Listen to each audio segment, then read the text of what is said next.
Hello दोस्तों, आप सभी का स्वागत है आपके अपने परिवार द लॉजिकल साइंस में। मैं हूं आलोक सिंह आतिश और आज के इस वीडियो सेशन में हम लोग बात करने वाले हैं एनटीपीसी एग्ज़ाम में आए हुए साइंस के प्रश्नों के एनालिसिस की। जी हाँ दोस्तों, आपका एनटीपीसी का एग्ज़ाम 28 दिसंबर 2020 से स्टार्ट हुआ है और इसके पहले फेज़ का जो एग्ज़ाम है वो 13 जनवरी 2021 तक चलेगा, जिसमें 28 दिसंबर का तो क्वेश्चन मुझे नहीं मिल पाया है, लेकिन 29 और 30 दिसंबर के जो आपके एग्ज़ाम हुए थे उसके दोनों ही शिफ्ट का कुछ क्वेश्चन मिला है, जिसका डिस्कशन हम लोग आज के इस वीडियो सेशन में करेंगे। तो आइए शुरुआत करते हैं अपने आज की सेशन की और देखते हैं एग्ज़ाम रेलेवेंट क्या कुछ सीख पाते हैं। अब हम लोग अपने क्वेश्चन की बात कर लें जो आपके एग्ज़ाम में पूछे गए हैं। आपका जो पहला क्वेश्चन है जो आपके एग्ज़ाम में पूछा गया है, क्या पूछा गया है सर कि इनमें से कौन सा उपधातु है। आपका ऑप्शन है, पहला ऑप्शन सिलिकॉन, दूसरा ऑप्शन दिया हुआ है आर्गन, तीसरा ऑप्शन दिया हुआ है आपका ऑरम जिसको हम लोग सोना बोलते हैं, गोल्ड जिसको हम लोग बोलते हैं, और आपका चौथा ऑप्शन दिया हुआ है पीबी जिसको हम लोग शीशा बोलते हैं या लेड बोलते हैं। आपसे क्या पूछा जा रहा है कि इन चारों ऑप्शन में उपधातु कौन सा है। बहुत ही आसान सा सवाल है। आप सबों को पता है कि आपका जो तत्व है, एलिमेंट है, वो 3 कैटेगरी में डिवाइड है। कौन कौन सा? तो सर पहला को हम लोग बोलते हैं मेटल, धातु, दूसरा को हम लोग क्या बोलते हैं, अधातु। और आपको ये मालूम होना चाहिए कि कुछ ऐसे भी तत्व हैं जो मेटल का भी प्रॉपर्टीज शो करते हैं और नॉन मेटल अधातु का भी प्रॉपर्टीज शो करते हैं। उसको हम लोग क्या बोलते हैं, उपधातु बोलते हैं। क्या बोलते हैं? उपधातु बोलते हैं। और उपधातु को इंग्लिश में हम लोग मेटालाइट कहते हैं। और आपके पास जो टोटल उपधातु पढ़ने होते हैं वो 7 पढ़ने होते हैं और आप सभी इसको रटते रहते हैं। जर्मेनियम, सिलिकॉन, आर्सेनिक, ये सब क्या है सर, उपधातु है। आपसे पूछा जा रहा है कि इनमें से कौन सा उपधातु है। आपका ऑप्शन है सिलिकॉन, आर्गन, ऑरम, पीबी। क्या होगा इसका आंसर?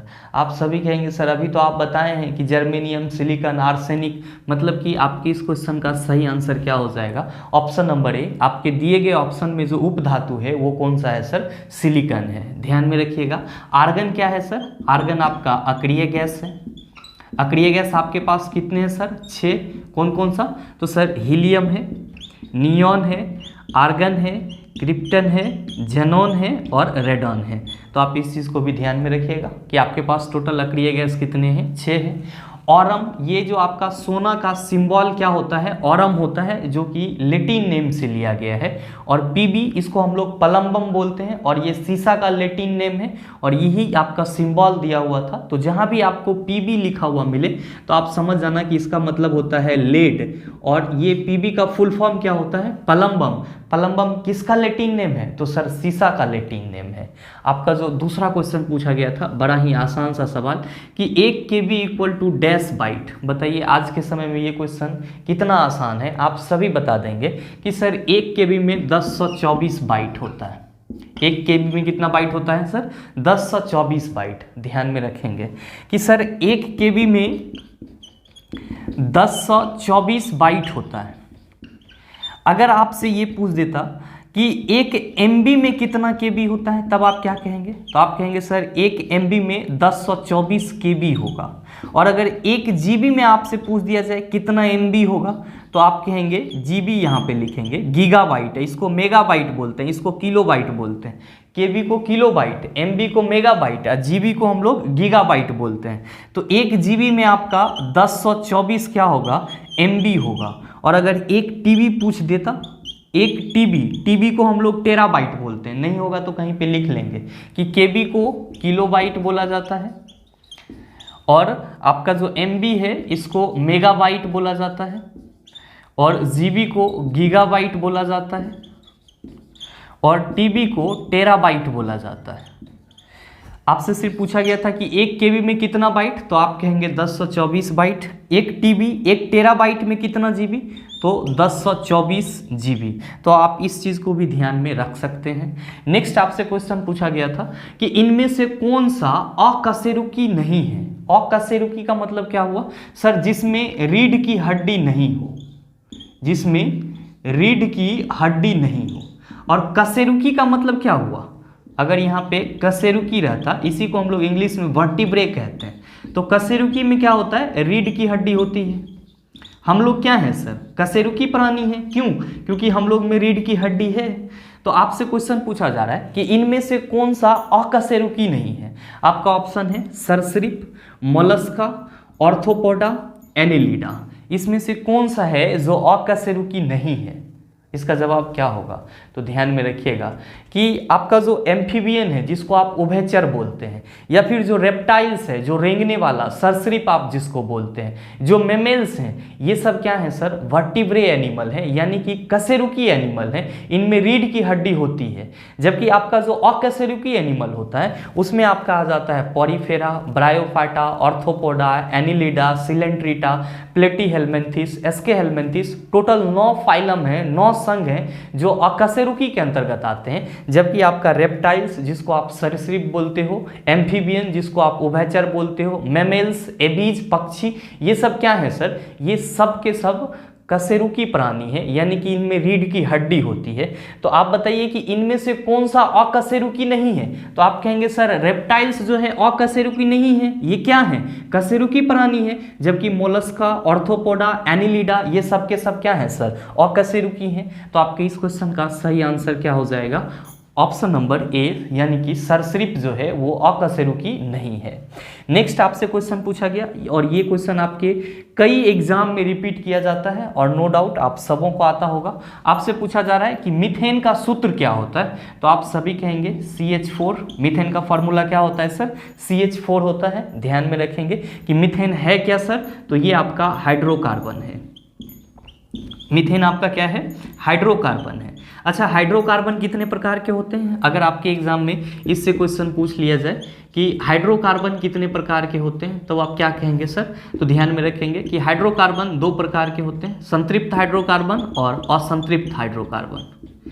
ठीक है। और आपका जो एल्केन है ये क्या है, संतृप्त हाइड्रोकार्बन है या असंतृप्त हाइड्रोकार्बन? आप हमेशा ध्यान में रखेंगे कि सर एल्केन जो है ये संतृप्त हाइड्रोकार्बन है। कौन सा हाइड्रोकार्बन है सर? संतृप्त हाइड्रोकार्बन है। तो आप इस चीज को भी ध्यान में रखेंगे। ध्यान में रखेंगे कि संतृप्त हाइड्रोकार्बन को हम लोग एल्केन बोलते हैं, और जो असंतृप्त हाइड्रोकार्बन है उसको हम लोग एल्कीन और एल्काइन के नाम से जानते हैं। एल्कीन और एल्काइन के नाम से जानते हैं। एल्केन का जनरल फार्मूला CnH2n+2, एल्कीन का जनरल फार्मूला CnH2n, और एल्काइन का जनरल फार्मूला सर समान सूत्र CnH2n-2। तो अगर आप चाहें लिखना तो इसको पॉज करके आप लिख सकते हैं। फिर और भी कुछ क्वेश्चन है उसकी भी बात कर लेते हैं। आपका 5वां क्वेश्चन आपसे क्या पूछा गया? आपसे पूछा गया कि चूने के पानी का रासायनिक सूत्र क्या होता है। जी हाँ, आपसे पूछा जा रहा है कि चूने के पानी का रासायनिक सूत्र क्या होता है। आप इसको याद कैसे रखेंगे? ऐसे तो आप कह सकते हैं, आप सभी को याद भी होगा कि सर कैल्शियम हाइड्रोक्साइड CaOH2 को हम लोग चूने का पानी कहते हैं। लेकिन ध्यान दीजिए, आप लोग जो मार्केट से चूना खरीद के लाते हैं वो क्या होता है, आपका कली चूना होता है। क्या होता है सर? कली चूना होता है, और इसी को हम लोग क्विक लाइम बोलते हैं। और कली चूना का फॉर्मूला क्या होता है? तो सर CaO कैल्शियम ऑक्साइड होता है। जब आप इसमें पानी डालते हैं यानी कि H2O डालते हैं, तो ये जो आपका कली चूना है ये वाटर के साथ रिएक्ट करके क्या बना लेता है सर? CaOH2 कैल्शियम हाइड्रोक्साइड बना लेता है, और इसी को आप क्या कहते हो? चूने का पानी कहते हो। ध्यान में रखेंगे कि इस CaOH2 को हम लोग बुझा हुआ चूना भी कहते हैं। अगर आपके एग्जाम में ये क्वेश्चन पूछ दिया जाता कि बुझा हुआ चूना का रासायनिक सूत्र क्या है, तो आप क्या कहते? Calcium hydroxide. और कली चूना का रासायनिक फार्मूला क्या है, तो आप कहेंगे कैल्शियम ऑक्साइड। ध्यान में रखेंगे, आपके एग्जाम में एक और क्वेश्चन पूछा गया था कि चूने का पानी जो है वो बहुत ज़्यादा दुधिया होता है, किसके वजह से? तो आप कहेंगे सर जब ये चूने का पानी यानी कि कैल्शियम हाइड्रोक्साइड कार्बन डाइऑक्साइड के साथ रिएक्ट करता है तो कैल्शियम कार्बोनेट संगमरमर बना लेता है, और ये संगमरमर बहुत ज़्यादा उजला दिखाई पड़ता है। तो आपसे एक और क्वेश्चन पूछा गया था कि चूने के पानी का रंग बहुत ज़्यादा दुधिया होता है, किसके वजह से? तो आप कहेंगे सर कार्बन डाइऑक्साइड के वजह से। क्यों? क्योंकि ये एग्जैक्ट क्वेश्चन नहीं आया था, लेकिन बच्चों ने ऐसा प्रिडिक्ट किया कि सर एक चूने का पानी बहुत ज़्यादा दुधिया होता है, किसके वजह से होता है? तो ये चीज़ आप यहाँ पे कह सकते हैं कि सर चूने का पानी जो है वो कार्बन डाइऑक्साइड के साथ जब रिएक्ट करता है तो कैल्शियम कार्बोनेट बना लेता है और ये बहुत ही ज़्यादा चमकीला दिखाई पड़ता है। तो आपके इस क्वेश्चन का सही आंसर कार्बन डाइऑक्साइड हो सकता है। अब ये क्या क्वेश्चन था और क्या ऑप्शन था, इसका सही से उन्होंने आइडिया नहीं दिया है। तो बस आप अभी के लिए इतना याद रखेंगे कि चूने के पानी का रासायनिक सूत्र क्या होता है, कैल्शियम हाइड्रोक्साइड होता है। फिर आपसे बहुत ही सरल सा क्वेश्चन पूछा गया कि एसआई यूनिट ऑफ फोर्स, बल का एसआई मात्रक क्या है। तो आप सभी कहेंगे सर न्यूटन। बल का एसआई मात्रक क्या है, न्यूटन। अगर सीजीएस पूछ देता तो सीजीएस पूछ देगा तो आप डाइन कहेंगे। क्या कहेंगे सर, डाइन। ध्यान में रखेंगे कि 1 न्यूटन में कितना डाइन होता है, तो आप कहेंगे 10 to the power 5 dyne. 1 newton में कितना dyne sir, 10 to the power 5 dyne. तो आप इस चीज़ को ध्यान में रखेंगे कि बल का एसआई यूनिट क्या होता है, न्यूटन होता है। सीजीएस यूनिट क्या होता है, डाइन होता है।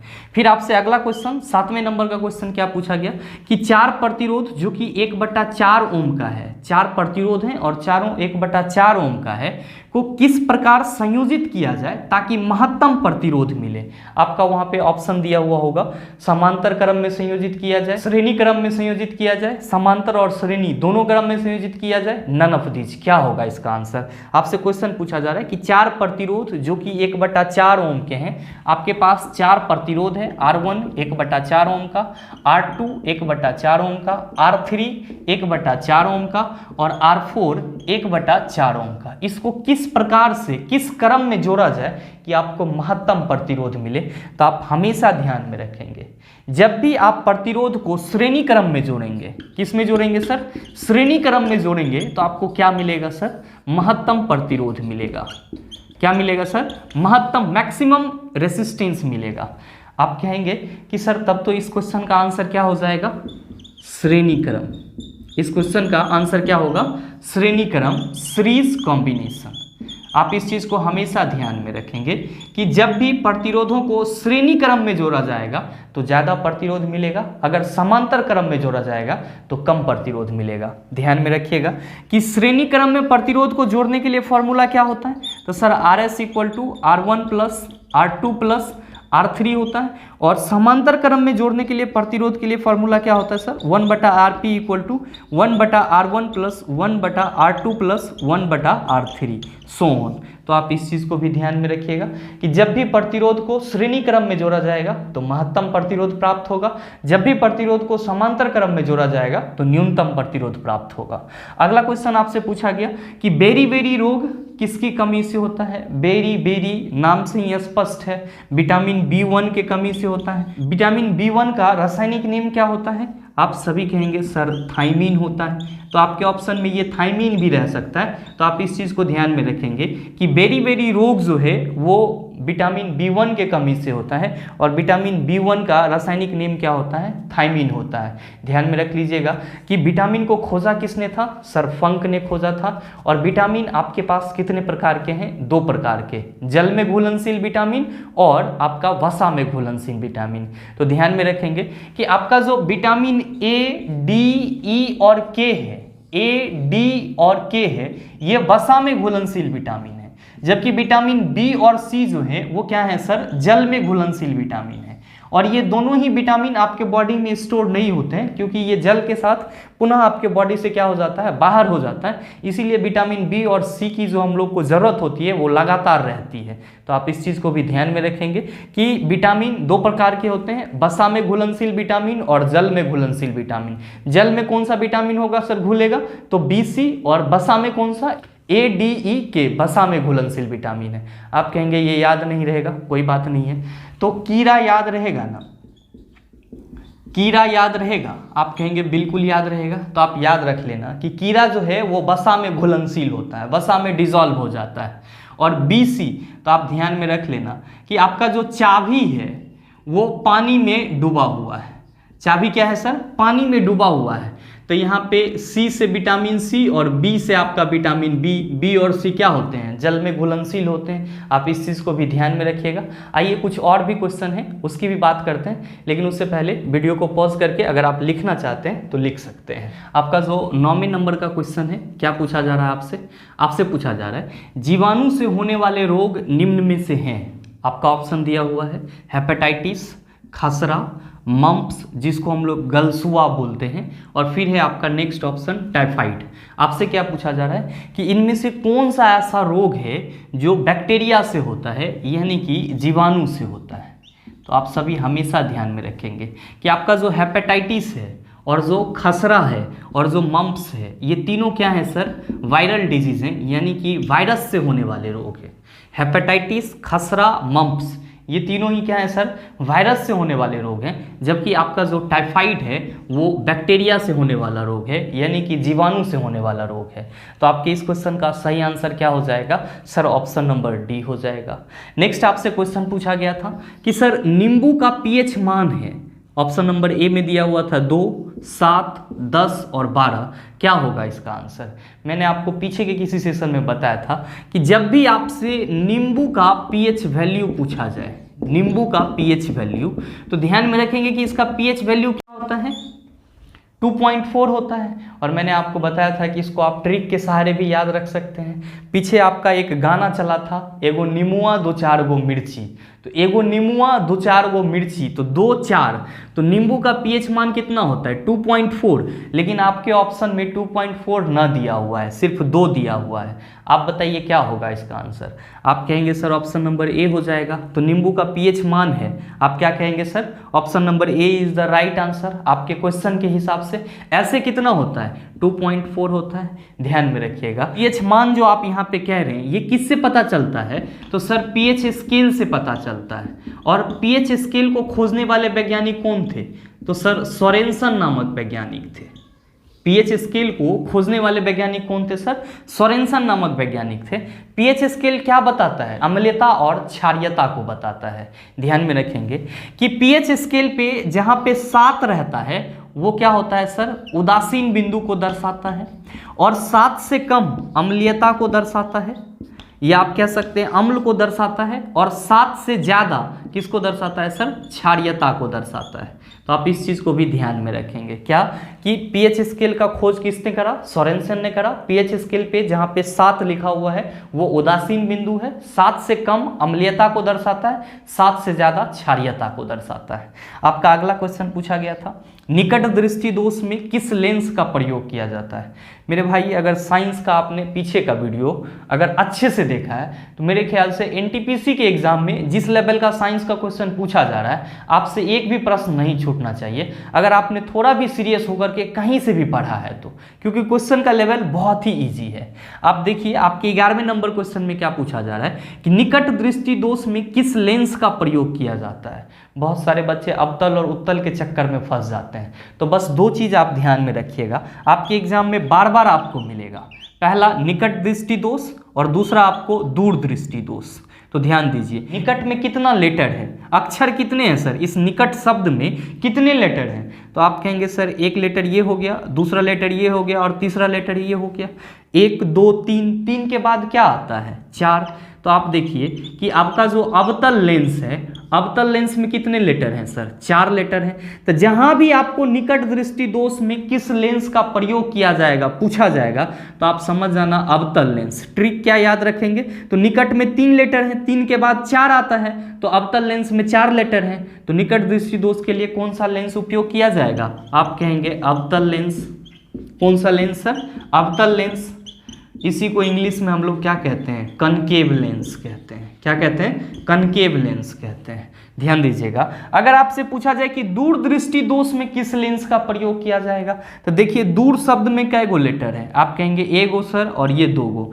1 2 के बाद क्या आता है 3, तो आपके उत्तल लेंस में सर कै गो लेटर है, 1 2 और 3। तो दूर दृष्टि दोष में किस लेंस का प्रयोग किया जाएगा, तो आप कहेंगे सर उत्तल लेंस का प्रयोग किया जाएगा। तब निकट दृष्टि दोष पूछे या आपका दूर दृष्टि दोष पूछे, दोनों में से कोई भी क्वेश्चन पूछेगा तो उसका जवाब आसानी से दे दीजिएगा। देखिए नेक्स्ट क्वेश्चन आपसे पूछा जा रहा है कि सर्वग्राही रक्त समूह क्या है। जी हाँ, आपसे पूछा जा रहा है कि यूनिवर्सल रिसेप्टर ब्लड ग्रुप कौन सा होता है। तो हमेशा ध्यान में रखेंगे कि AB पॉजिटिव जो है वो सारे ब्लड ग्रुप से ब्लड को ले सकता है, तो सर्वग्राही रक्त समूह क्या हो जाएगा, AB पॉजिटिव। अगर आपसे ये पूछ दिया जाता कि सर्वदाता मतलब सबको दिया जा सकने वाला ब्लड ग्रुप कौन सा है, यूनिवर्सल डोनर ब्लड ग्रुप कौन सा है, सबको दिया जा सके, तो आप ध्यान में रखेंगे ओ निगेटिव ब्लड ग्रुप जो है वो सबको दिया जा सकता है। आप ये भी ध्यान में रखेंगे कि ये जो ब्लड का अलग अलग ग्रुप है इसको किसने खोजा था, तो हमेशा ध्यान में रखेंगे लैंड स्टेनर नामक वैज्ञानिक ने, लैंड स्टेनर नामक वैज्ञानिक ने ब्लड के ग्रुप का खोज करा था। उम्मीद करते हैं कि आप यहाँ तक के क्वेश्चन को समझ पाए होंगे। एक बार आप चाहें तो वीडियो को पॉज करके इन सारी चीज़ों को लिख भी सकते हैं, फिर कुछ और एक दो क्वेश्चन है उसका भी डिस्कशन कर लेते हैं। 13 नंबर क्वेश्चन आपसे क्या पूछा गया कि पित्तरस कहाँ से निकलता है। जी हाँ, आपसे पूछा गया कि जो आपके बॉडी से बाइल जूस निकलता है ये कहाँ से निकलता है। तो ध्यान में रखेंगे कि हमारे बॉडी से जो पित्तरस निकलता है ये हमारे यकृत यानी कि लीवर से निकलता है। मेरे मित्र ध्यान में रखेंगे कि लीवर जो है ये सबसे बड़ी ग्रंथि भी कहलाता है, लीवर जो है ये सबसे बड़ी ग्रंथि भी कहलाता है। तो आप इस चीज़ को भी ध्यान में रखेंगे। और हाँ, अगर ये पूछ दिया जाए कि चलिए ठीक है ये तो सही है कि पित्तरस बाइल जूस यकृत से लीवर से निकलता है, लेकिन पित्तरस स्टोर कहाँ पे होता है, पित्तरस का संचयन कहाँ पे होता है, तो आप सभी ध्यान में रखेंगे कि पित्तरस का संचयन, पित्तरस का संचयन कहाँ पे होता है सर, पित्ताशय में होता है। कहाँ पे, पित्ताशय में, जिसको हम लोग क्या बोलते हैं, गोल ब्लैडर बोलते हैं। तो आप इस चीज़ को भी ध्यान में रखेंगे। आपसे अगर ये पूछ लिया जाए कि सबसे बड़ी ग्रंथि क्या है, तो आप कहेंगे यकृत। पित्तरस कहाँ से निकलता है, तो सर यकृत से निकलता है। पित्तरस का संचयन कहाँ पे होता है, स्टोर कहाँ पे होता है, पित्ताशय में, गोल ब्लैडर में होता है। नेक्स्ट आपसे क्वेश्चन पूछा गया कि इनमें से कौन सा अजैविक घटक नहीं है, यानी कि अबायोटिक कंपोनेंट नहीं है, अबायोटिक कंपोनेंट नहीं है। ध्यान में रखिएगा कि आपका जो पर्यावरण है, आपका जो इन्वायरमेंट है, इसमें दो कंपोनेंट हैं। पहला है आपका जैविक घटक और दूसरा है आपका अजैविक घटक। मेरे भाई ध्यान में रखना, जैविक के अंतर्गत प्लांट और एनिमल आते हैं। मतलब क्या कि जो भी जीवित चीज हैं वो सब के सब किसके अंतर्गत आ जाएंगे, जैविक के अंतर्गत आ जाएंगे। और जो भी आपका डेड है यानी कि जो नॉन लिविंग है वो सब के सब किसके अंतर्गत आ जाएंगे, अबायोटिक के अंतर्गत आ जाएंगे, अजैविक के अंतर्गत आ जाएंगे। आपसे क्वेश्चन पूछा जा रहा है कि इनमें से कौन सा अजैविक घटक नहीं है, अबायोटिक कंपोनेंट नहीं है। ध्यान दीजिए, आपके ऑप्शन में मिट्टी दिया हुआ है, तो सर ये तो अबायोटिक कंपोनेंट है क्योंकि मिट्टी में कोई जान नहीं होती है। दूसरा आपके ऑप्शन में जल दिया हुआ है, सर ये भी आपका अबायोटिक कंपोनेंट है। क्यों, क्योंकि इसमें भी जान नहीं होती है। आपसे पूछा जा रहा है कि अबायोटिक कंपोनेंट इन सारे ऑप्शन में कौन सा नहीं है। फिर है आपका सनलाइट, सूर्य प्रकाश, ये भी आपका अबायोटिक कंपोनेंट है। क्यों, क्योंकि इसमें भी जान नहीं है। आपका जो पौधा है ये क्या है सर, आप कहेंगे सर ये तो बायोटिक कंपोनेंट है यानी कि जैविक घटक है। आपसे क्वेश्चन क्या पूछा जा रहा है, इनमें से कौन सा अजैविक घटक नहीं है, तो आप कहेंगे सर पौधा अजैविक घटक नहीं है, ये जैविक घटक है। तो आपके इस क्वेश्चन का सही आंसर क्या हो जाएगा, आप कहेंगे sir option number D is the right answer of this question. मेरे मित्र, आपके एग्जाम में जो टोटल क्वेश्चन पूछे गए थे 29 और 30 दिसंबर को, लगभग में इतना ही था बच्चों ने जो बताया। एक दो क्वेश्चन आपका फुल फॉर्म से भी संबंधित था जो कि बहुत बार आपके एग्जाम में आ चुका है। आप सभी इसको बखूबी जानते होंगे। अगर नहीं जानते हैं तो ध्यान दीजिएगा कि URL का जो फुल फॉर्म होता है वो होता है यूनिफॉर्म रिसोर्स लोकेटर। कई बार आपके एग्जाम में ये चीज पूछा गया है तो आप लोग इसको कंठाग्र कर लेंगे। URL का full form uniform resource locator होता है। और HTTP का फुल फॉर्म क्या होता है, तो सर इसका फुल फॉर्म होता है हाइपर टेक्स्ट ट्रांसफर प्रोटोकॉल। आप इस चीज को ध्यान में रख लेंगे कि HTTP का full form hyper text transfer protocol होता है। दोस्तों, उम्मीद करते हैं यहाँ तक के क्वेश्चन को आप आसानी से समझ पाए होंगे और अब आपको ये भी पता चल गया होगा कि आपके एग्जाम में क्वेश्चन का लेवल क्या है। हम लोग अगले एग्जाम के लिए स्ट्रेटजी की बात करेंगे, लेकिन अगले सेशन में। उम्मीद ये भी करते हैं कि वीडियो आपको अच्छा लगा होगा। अगर आपको वीडियो अच्छा लगा तो वीडियो को लाइक कीजिएगा, शेयर कीजिएगा और हाँ, अगर चैनल पर नए हैं तो सब्सक्राइब करके बेल आइकन दबा लीजिएगा ताकि इस तरह के एग्जाम रिलेवेंट वीडियो सबसे पहले आपके पास पहुँचे और आप उसका भरपूर फायदा उठा पाए। मिलते हैं फिर अगले वीडियो सेशन में, तब तक के लिए best of luck. Thank you, have a nice day.